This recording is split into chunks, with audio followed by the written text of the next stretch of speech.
Welcome to the Veterans Show. I'm stepping in today for the vets. Obviously, I'm not a vet, so I want to make that perfectly clear. I'm not a veteran, but I'm a huge veteran supporter, and you're watching the Veterans Corner Show. So welcome, everybody. We have a great show today. We're down here in Toronto, Witchwood Barns, Christie Street. Come on down. Check us out. We love to have you come down.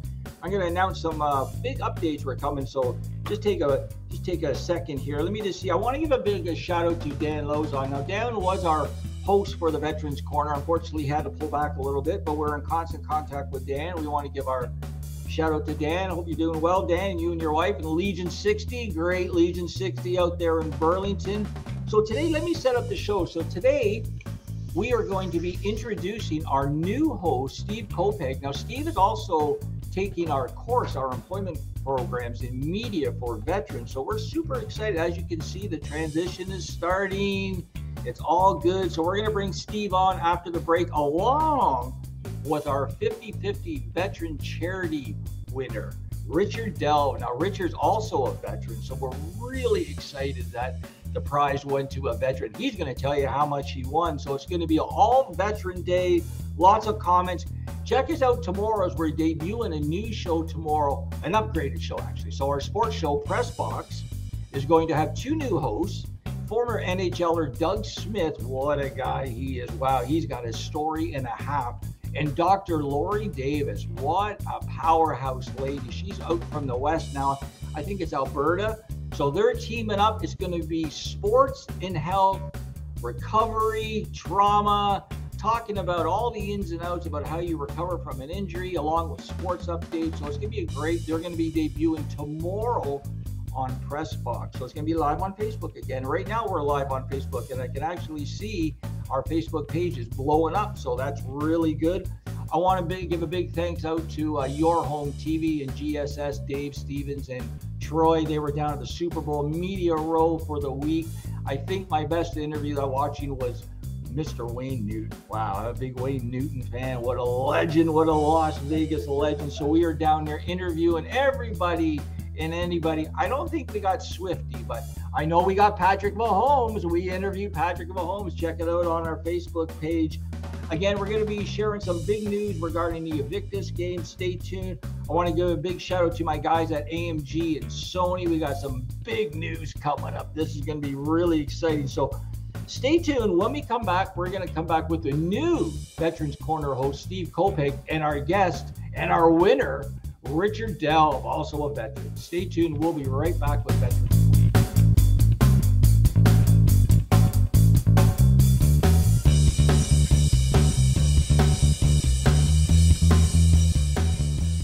Welcome back to the show. Really excited today because on the show we have our new Veterans Corner host, Steve. Hey, Steve, give a wave to everybody out there, please.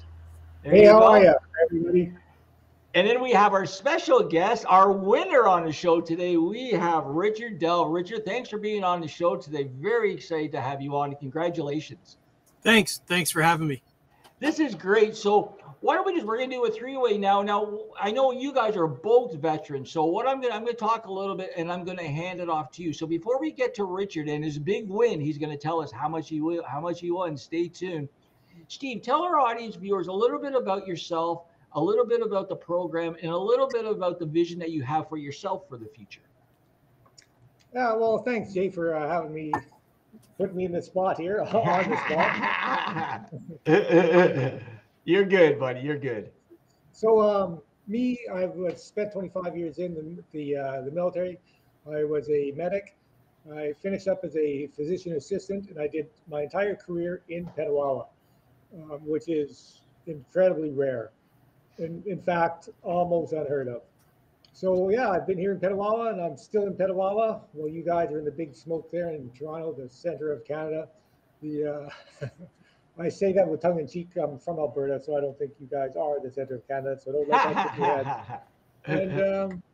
And the program itself. So I wasn't sure what to expect really when I took it, but it's pretty much all things media related. You want to edit, you want to learn about special effects, you want to direct.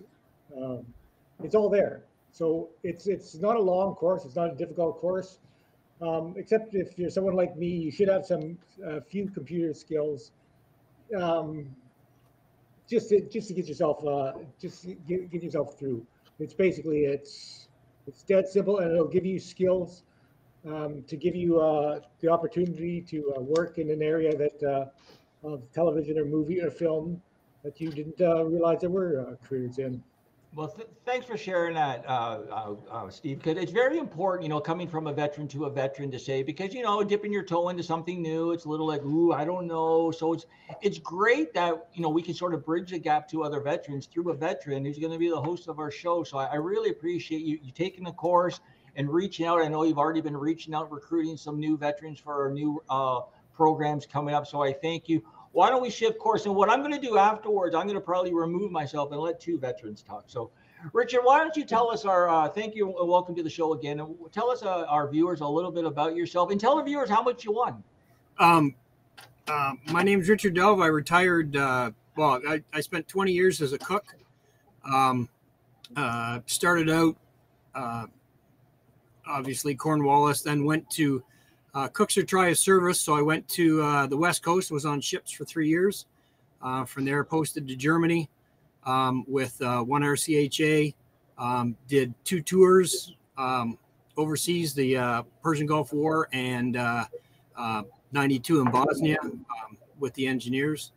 Got posted to Petawawa, went back to Bosnia in 96 with I-4 with 2 service battalion. And then got posted down to Kingston in 97. And I've been here ever since. I retired from working at Fort Frontenac in 2005. And I've just stayed in Kingston. And and then I got involved with the Veterans House charity, 4 years ago, I think. So, and just was, dealing with them. And then when they brought out the raffle, I thought, well, I've been helping to support them for years. So it's like, I'll buy some tickets in the raffle. And sure enough, Stephen Beardwood phoned me and said, hey, you won. And I went, oh, cool. What did I win? So it worked out to, I think, $712.50. So, yeah. Well, that's great. If we can help you out with any amount of money, we're more than happy. We're very pleased that it went to a veteran. So before I remove myself, we're going to take a quick break and I'm going to let you guys talk.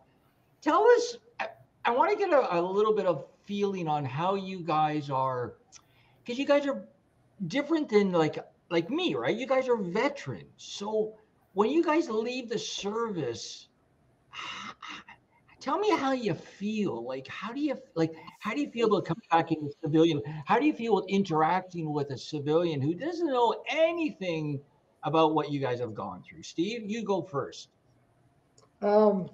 Yeah, I mean, first thing I would say to anybody who's preparing to leave the military, or well before you're planning on leaving the military, build that network of friends and get friends that are outside of the military as well. That'll help you transition.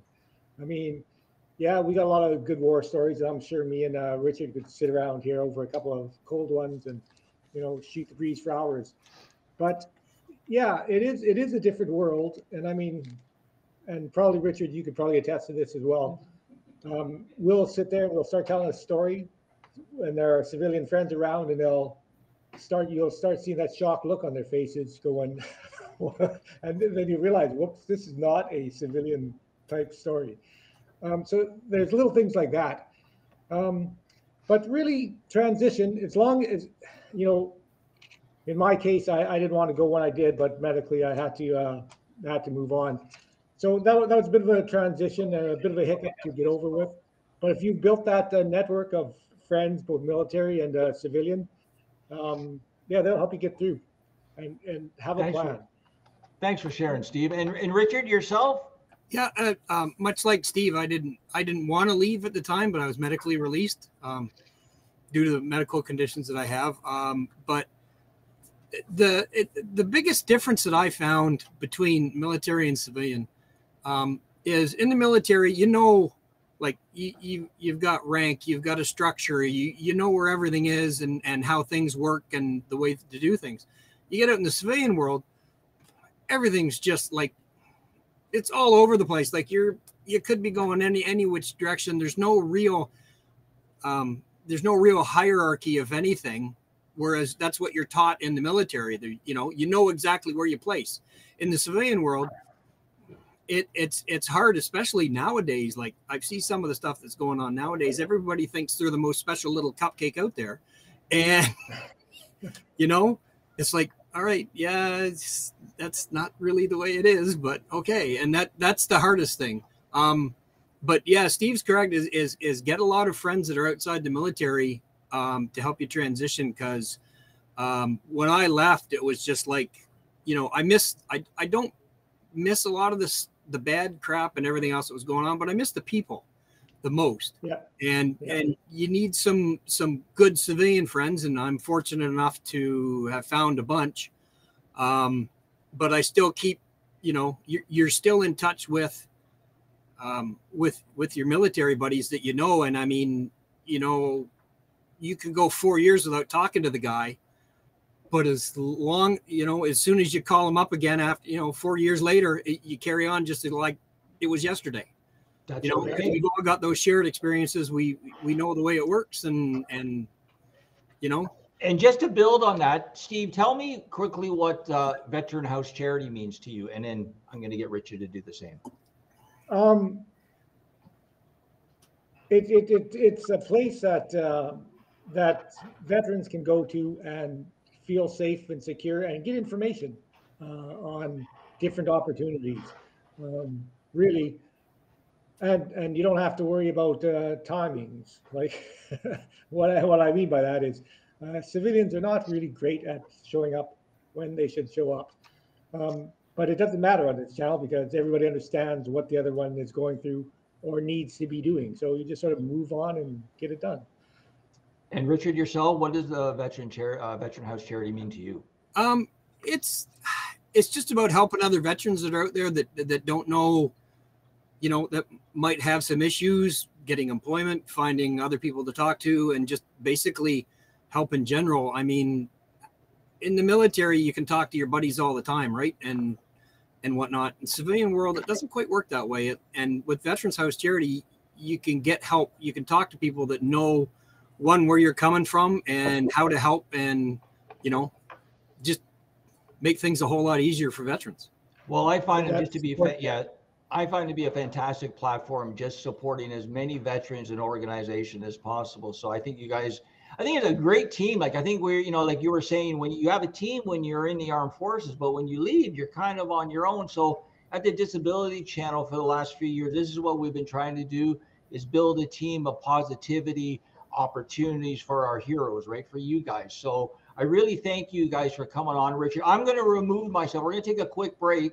And if you guys want to stay on and chat a little bit, maybe tell a couple positive stories, right? And maybe, a couple of reach outs, maybe how people could, Steve, how people could sort of, they want to get more information about our website or our programs, you could tell that. And then at the end of the show, I'm going to come back on with just a couple of recaps. So why don't we take a quick break, and I'm going to be removed, and Steve, you take over as the host, and you ask Richard whatever you like. Yeah. Okay. Sure. So we'll be right back with Veterans Corner, and our Facebook page is blowing up. So that's great, guys. Thank you so much. Stay tuned. We'll be right back with Steve taking the reins.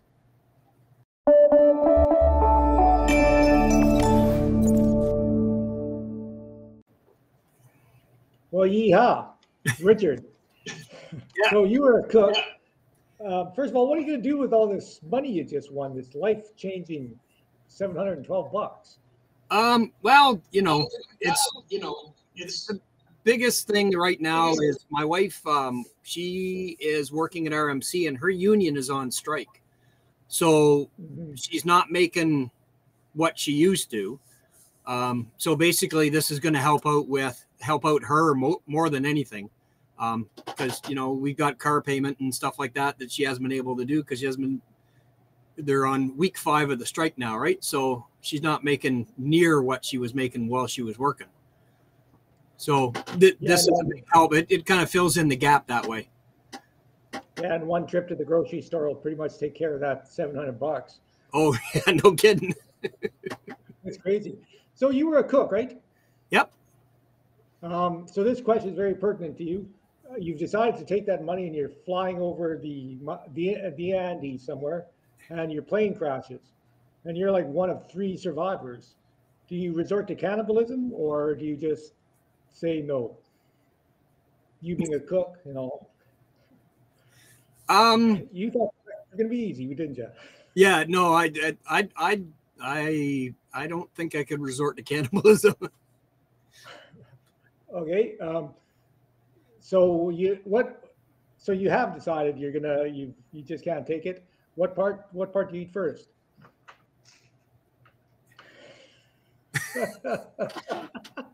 I see the look on your face. You're shocked. Yeah, I don't know, to be honest with you. Well, I always thought the butt because there's more protein there. Well, if you're talking like, for anything, organ meat is probably the best meat around. All right. Heart, so liver, we heart, won't liver, get into tips on marinating or anything like that. So what have you done after you got out of the military? When I was taking night school courses in electronics. I was going to St. Lawrence College here in Kingston and just doing like a course a semester and working towards an IT certificate. So when I went to get it, when they told me I was getting out of the military because of my medical condition, I went to St. Lawrence College and said, look, I've been doing this stuff for years. What I'd like to go back to school, learn another trade, because I've been a cook for, 30 years. And did you need a change? Sorry? And did you need a change? Well, a change is nice, right? Like, I mean, I've cooked. I've been all over the place cooking and stuff like that. I went to a civilian chef's course when I was at Humber College in Toronto after I graduated high school, and then worked on Civvy Street for a couple of years. And through that had some good opportunities. But, after doing it for so long, a change is nice. So I went back and I did basically computer networking and technical support at St. Lawrence College. And did that course was 2 years long, and then got out and I worked for the Ministry of Transport here in Ontario for a year under contract, civilian contract. And then unfortunately they restructured. The Ontario government restructured the different ministries and all the IT support. So after the year, they didn't renew my contract, and it's like, well, don't know what I'm going to do. And so your point earlier about getting civilian friends, once I got out of the military, I started hunting again, and joined a gun club, because that's where you have to, need to shoot. So I got a bunch of friends there. Some of them ex-military. In fact, one of the directors when I joined used to be an ex-sergeant major at the communications school here in Kingston. But met some civilian friends, and it's like, after my contract finished with MTO, I was talking to a bunch of the guys out there, and they said, hey, one of our guys works for a contracting company, and they're starting a big build, and they could use some help. They're looking for people. So I talked to him. I ended up being a construction worker for 3 years. And did that for 3 years. And then after we finished that, I worked for him part-time for another year on different projects that they were doing, little stuff here and there. And by that time, my disabilities, like my medical stuff, had gotten so bad that it was hard to work. So I'd gone to Veterans Affairs and stuff like that. And basically I've been not working since, I'm trying to think now, 2010. So that's where this program for me came in. Steph Beardwood there, he gave me a call and he started talking about it. He asked me a few questions. Before you know it, I'm doing an interview and filling out some paperwork. And I didn't even really listen to the details. I have no idea if I'm getting paid or anything like that. I just said yes, yes, yes, because I was bored. So this really gave me something to, get the brain going again, as much as this brain works anyway. Mhm. So it's a fairly short course for the skills that you learn, and for me it was just came in at a great time because it's skills that um, you don't need a lot of hand-eye coordination to do. Um, you can get up and move around. The people that run the course um, or that are instructors are professional. I hate to say that about Allie, but even Allie was professional, and she's really or the whole bunch of them. If you need to take a break or whatever bothers you medically, they understand, and you can take a couple of minutes out and sort yourself out. So in that respect, it's been really good, and it's cured my boredom. Yeah. Well, I was I was fortunate when after I got out and I was working. How do I put it? Like somebody had introduced me. Like I was out shooting at the gun range one day, and somebody was saying, "Well, you should find it because there's no real Crown land here in Ontario to hunt on publicly." So somebody said, "Well, there's some land around that's for sale," and I started looking. And I found a nice little piece of land. It's basically like swamp and rock and stuff like that, but it's perfect for hunting. And when I was working in construction, the money that I made from construction basically paid for the land.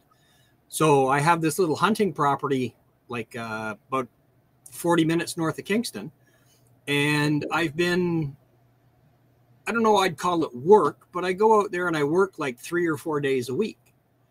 And I'm building a cabin out there so I can able to stay out there and just, cleaning up trails. And I get corn and I feed the deer and the animals and stuff like that. We got wild turkeys out there. There's deer, there's squirrels and chipmunks galore and stuff like that. So that with dealing with all the medical stuff, that's kind of like it's a therapy in itself to be out there, right? Because you're out, you're out in nature and everything else like that. So that's kind of what's kept me sane, and it's helped greatly. So that's, like I say, I don't know if I call it work, but I work out there 3 to 4 days a week, and it keeps me busy. It's like I'm building a cabin out there. I've got stuff going on. I bought some equipment to work out there. And they said when they say when you retire, always make sure you have something to do because you can't just sit there. You can't just sit there and do nothing. And the guys that do have heart attacks, they're the guys you hear about saying some old master warrant officer gets out a year later, he's had a heart attack. Well, we had a sergeant major in RCHA. In Germany, and when they closed the base in Germany, they shipped RCHA, like it changed. It went from Germany to Shiloh. Well, he'd been over in Germany for so long, he basically retired, but he had nothing to do when he got out. And like, as you were saying, like 6 months later, he drank himself to death. And it's unfortunate because, and sadly, a lot of guys do that. Yeah, and people don't realize that you got to have something, even if it's just going out in the garage and tinkering and building a birdhouse, something to do. You have to have something. You just can't sit there and do nothing.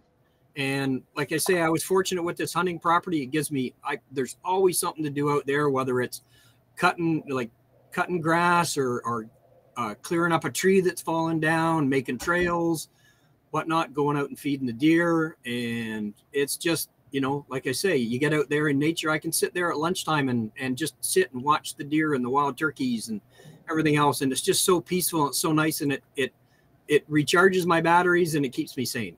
So that's great, guys. I just want to jump back in. I've been listening to you guys. I think what you guys are doing is so important for your community, right? Just talking and sharing stories, gaining support, having some fun, meeting new people. Richard, I love the way you share the way you go up north into the woods. I think that's brilliant. I think that's great therapy.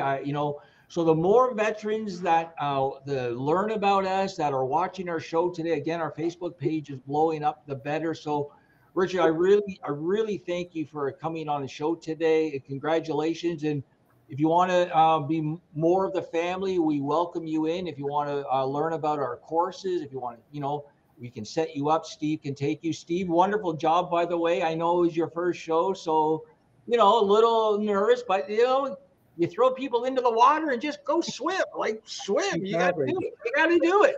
Right? So I you guys particularly like Richard's look on Richard's face. I hope you guys got that on film somewhere.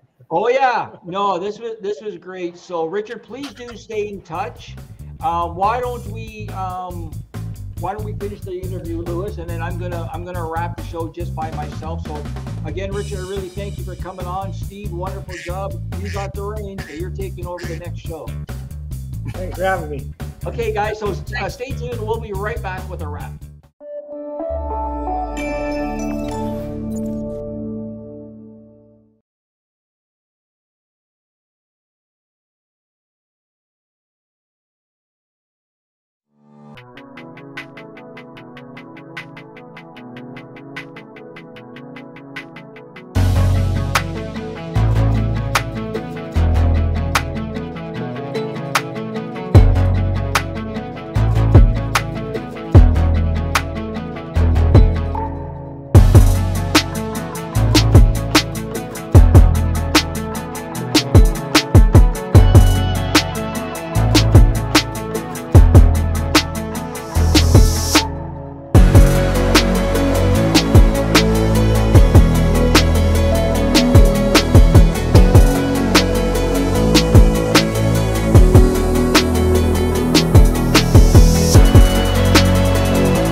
On a show today, I want to thank veteran Richard Delve. Again, he is the winner of our Veteran House Charity's first 50-50 draw. He won $712. Watch for the next one coming up. We have it slated right now for March 1st, but you'll see updates on our Facebook page. It might be a little earlier. Again, you can check us on Your Home TV, a platform owned by Kathy Ireland in the United States. Hopefully, you'll be seeing our employment programs enter the United States very soon and going across Canada, providing more opportunities to persons with disabilities and veterans. If people want to find out more about our platform, you can go to www.thedisabilitychannel.ca. And make sure you come down next Wednesday for our open mic. There's going to be some really big surprises here. Again, Christie Street, 4 to 9, hosted by a veteran, Vince Campbell, right? Veterans. Again, we'll see you next time. I'm Jay Stoy, and you're going to be watching Steve K next time on Veterans Corner. See you later.